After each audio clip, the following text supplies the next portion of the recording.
Morning and welcome to ABS Sports. My name is Telekweme Daniel, and you know how we do it on ABS Sports, where we look at some highlights and some stories that make up the weekend.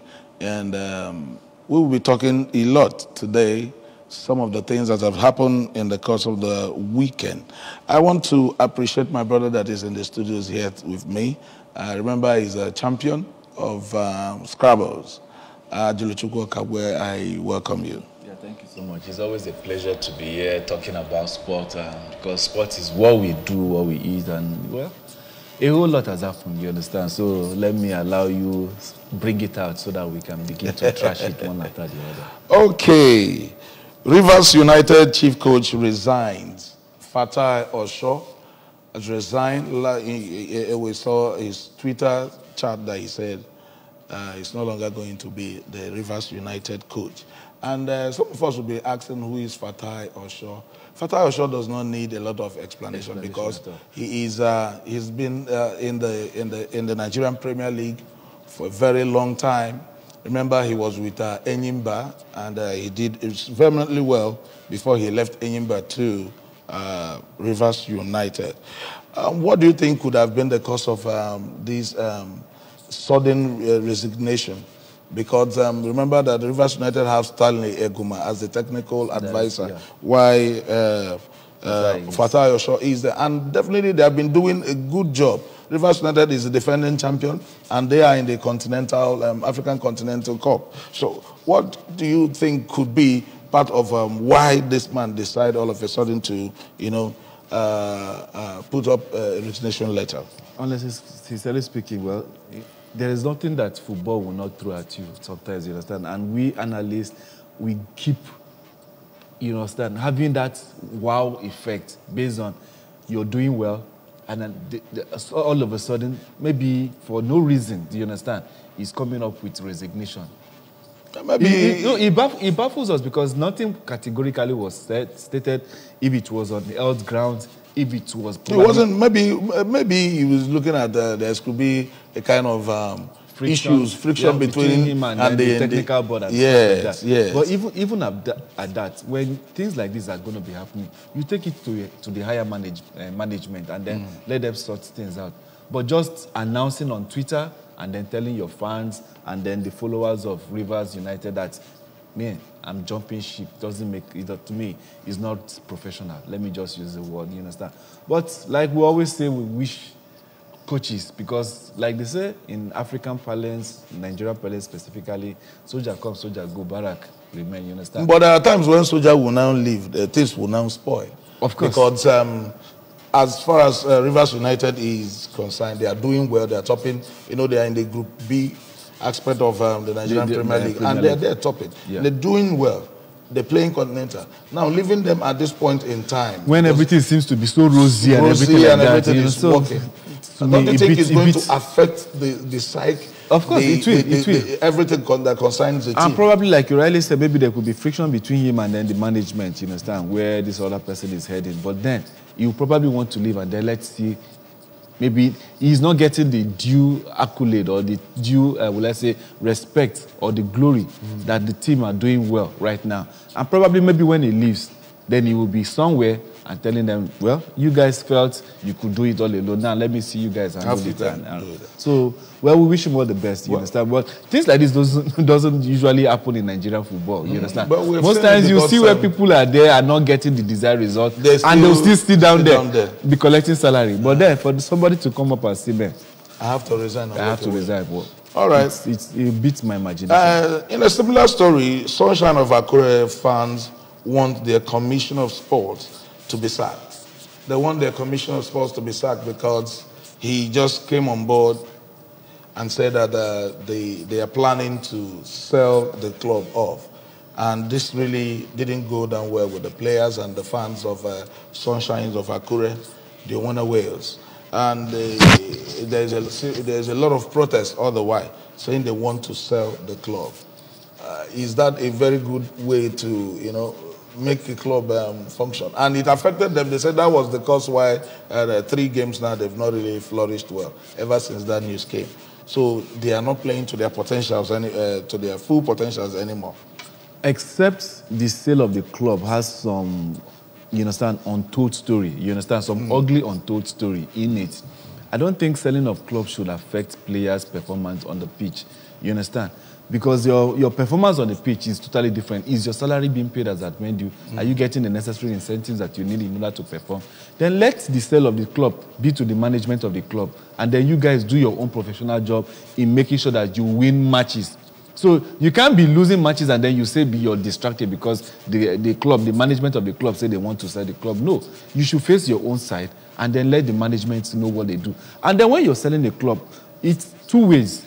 It's either you're trying to reinvest money into it. Maybe the present handlers don't have the money, or they don't see it viable enough as a business that could yield or generate the necessary income to keep the club afloat. And then they are looking for other ways where income can be generated. And where then they could have an investor. Investor that will invest, and then it will boost the club, and then probably better facilities, better wages. You understand? And these are welcome ideas in the world of football as we have it today.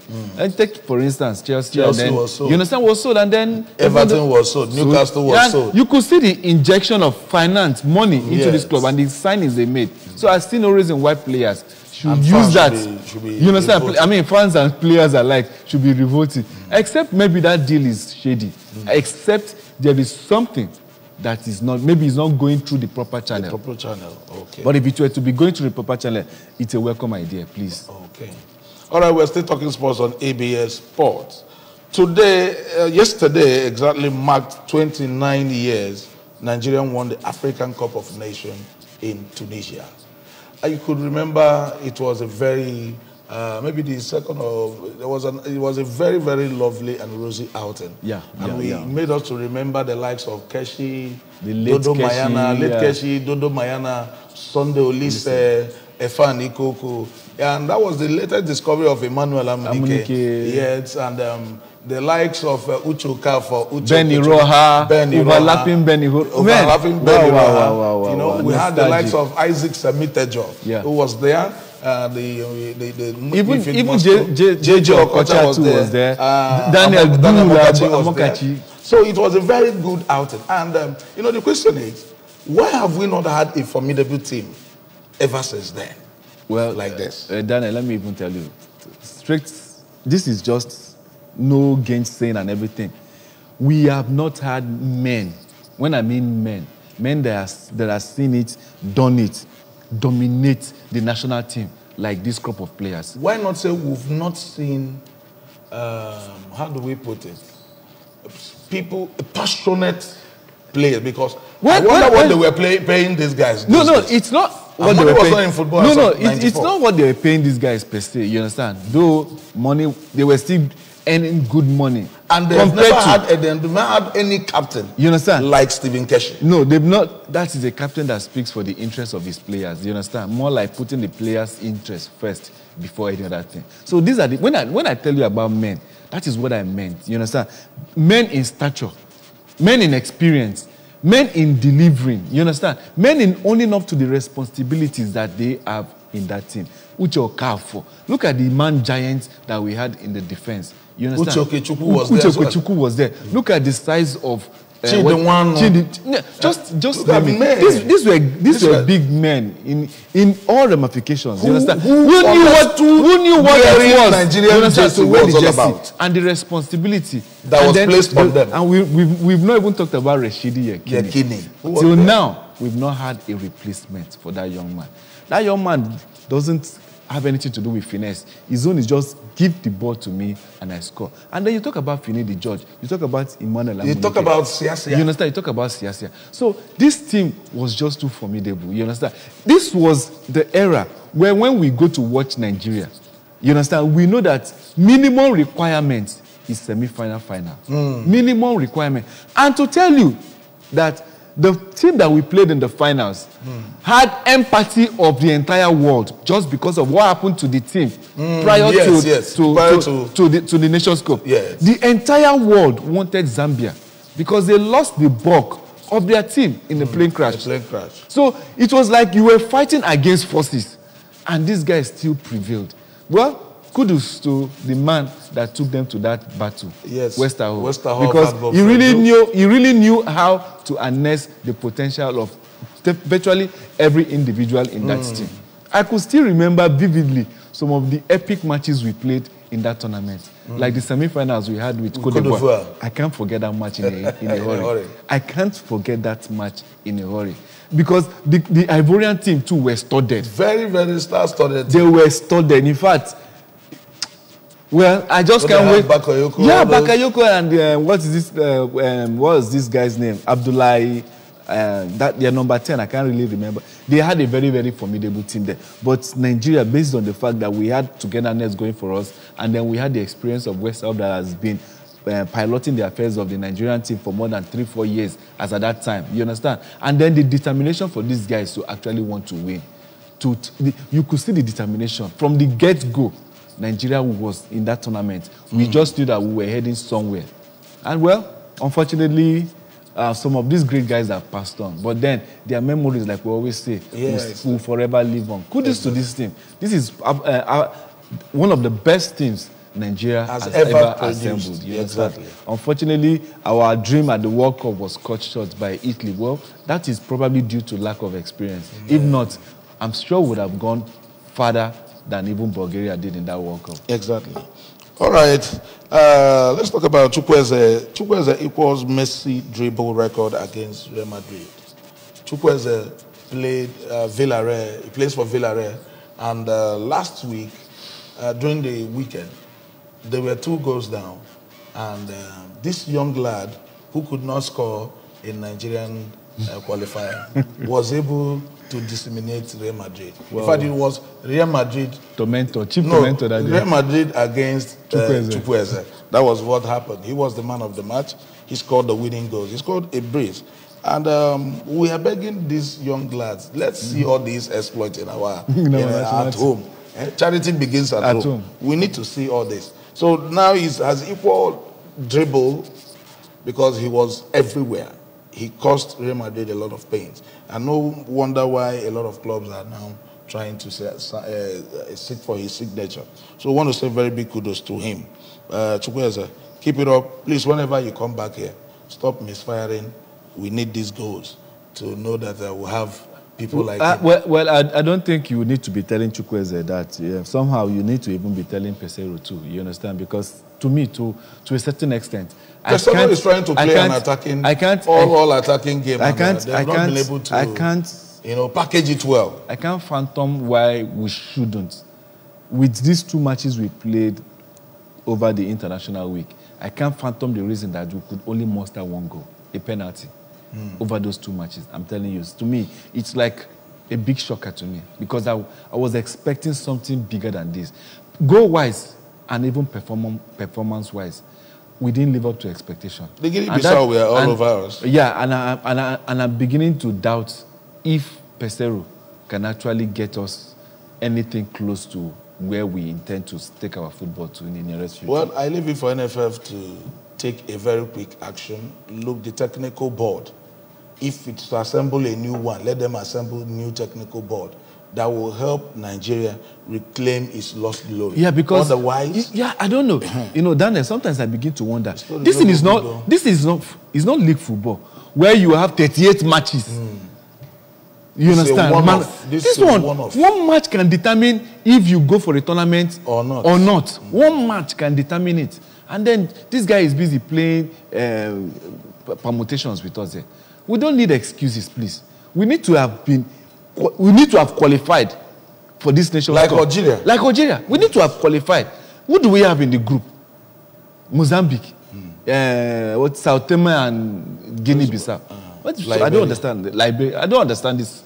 Or Sierra Leone. And these are not the kind of people that should be giving us headache over qualification. All right, Super Falcons star Asisat Oshoala have said that the Haiti win is a moral booster to their World Cup preparation as they prepare to face a very tough test against the New Zealand, the co-host of the Female World Cup that is coming up in July.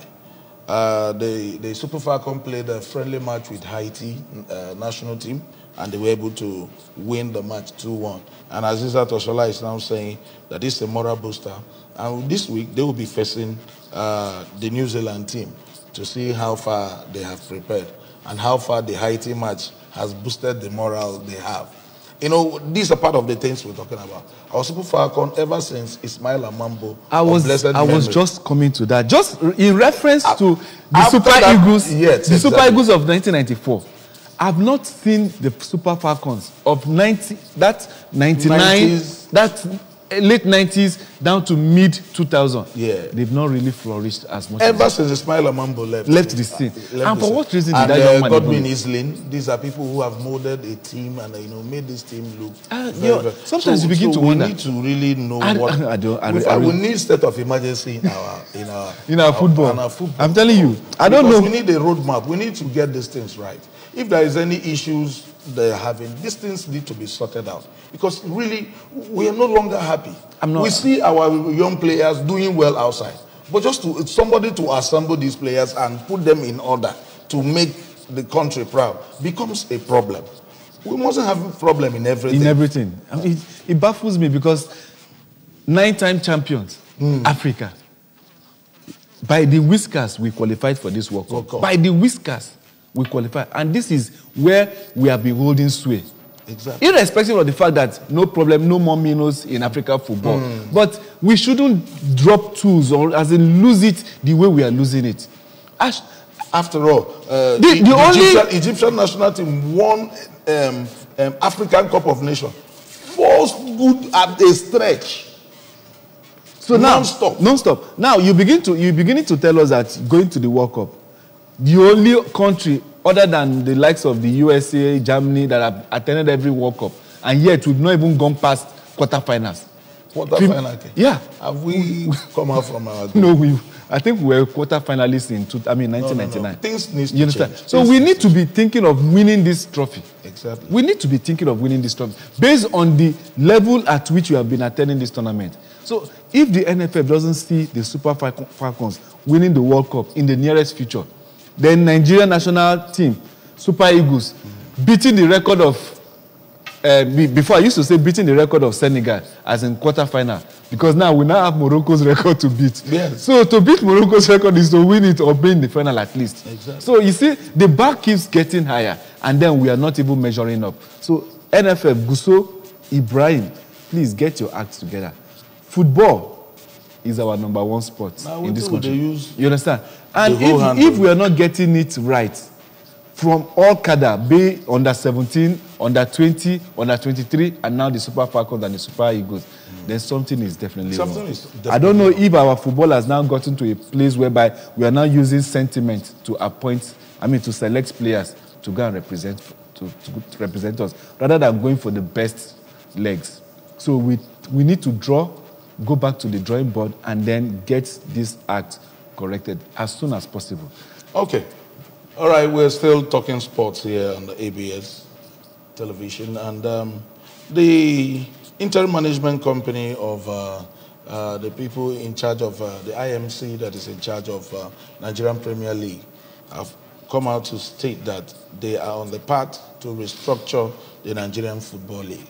All these things we are discussing here, and this was made. This statement was made by Davison Uwumi, who was the former manager of Rangers.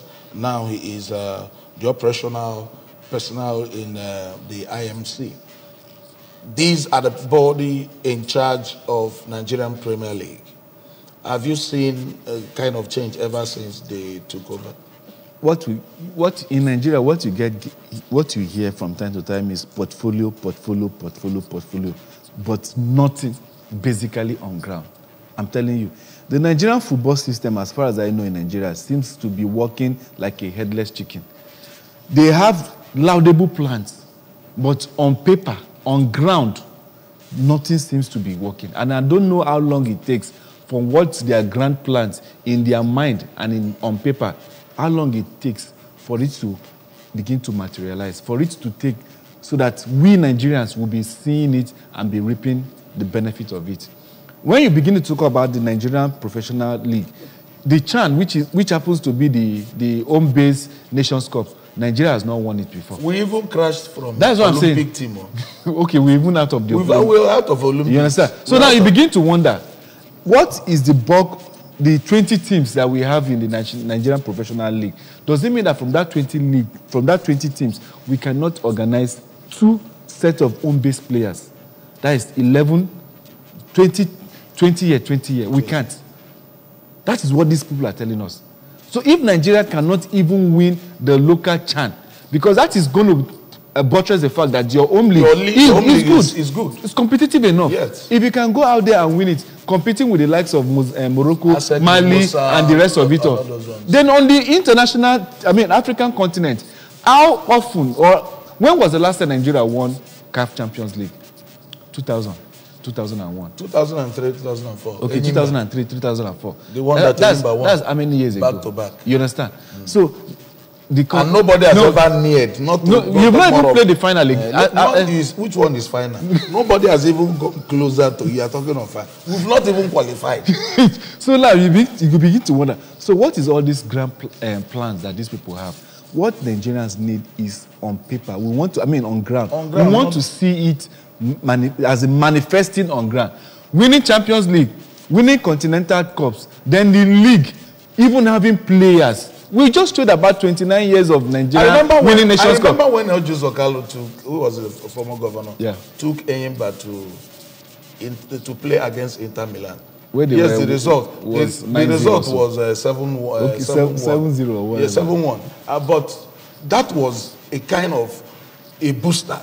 These guys played with first team, and it helped them when they came back. This was what gave them that room to be able to win back to back the CAF, because he took them around to a lot of clubs to go and play football. But it's so unfortunate that Ojo Zokalo wouldn't have been governor of Abia State longer than he did. No. What we're not saying is that the transition, people could still borrow leave. The problem most of the time I say is when we see good thing, we tend to discard it, to start all over. There is no spirit of continuity. I think that is one of the bane of Nigerian football. We must always see the good aspect of what the predecessor, your successor has done. Then the predecessors take it up from there. You take it up from there. But most of the time, you will not everybody just scrap and start afresh. And start all over. There are players today that have been dropped in the Super Eagles who are doing well. Where is Chidera Ejuke? Where is he? Nobody is hearing about him anymore. A lot of players that we have called and we just dropped. Godwin Xavier, where is he? So these are problems we keep, heaping on ourselves. You use players, you dump. You use, you dump. And you start looking for new people to go and scout.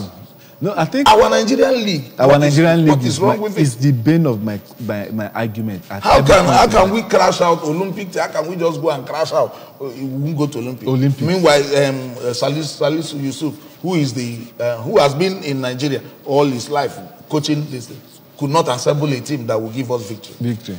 Probably he was scouting for foreign players to come and join the team. Whereas you should look for a way to harmonize your team within available resources that you have here. There are guys that are hungry in this Nigerian Professional League that if you put them green, white, green jersey and tell them that this is Real Madrid, in fact, you will see them. A lot of our players are leaving Nigeria for greener pasture. Because they believe that they go straight into the first team of every club they go to. They move straight to first team, not going to trial team. What does it tell you? That these guys have these potentials, just that we do not use them properly here. Exactly. And that is the problem. So when it comes to the time we need to do the right thing, we'll keep finding. We'll now start looking for people in London and everywhere. I think enough of all these shenanigans whereby NFF will keep telling us how they are setting up one panel or setting up one committee. What Nigerians want to see is action on board. All right, quickly before we start it off, Zambia club Zanaco part ways with Emmanuel Amunike. Emmanuel Amunike has been a consultant coach in Zanaco, but all the while they have not been a very good result. So just during the weekend, they had to part ways. And you can see Emmanuel Amunike, Emeka Amadi, who was a former goalkeeper, and a Zambian coach as well, is part ways. Then the latest story is that Dean Smith is the new Iheanacho and Ndidi now have a new coach. Dean Smith was the former Aston Villa coach, and he coached Brentford. And now he is now the new coach of Leicester City. All right, I want to thank you for being part of this little It's always a review pleasure. here. And this is where we will join the curtain close on ABS Sports today. My name is Lekweme Daniel, and Ajochugu, thank you very much for being here. It's always a pleasure being here. Bye for now.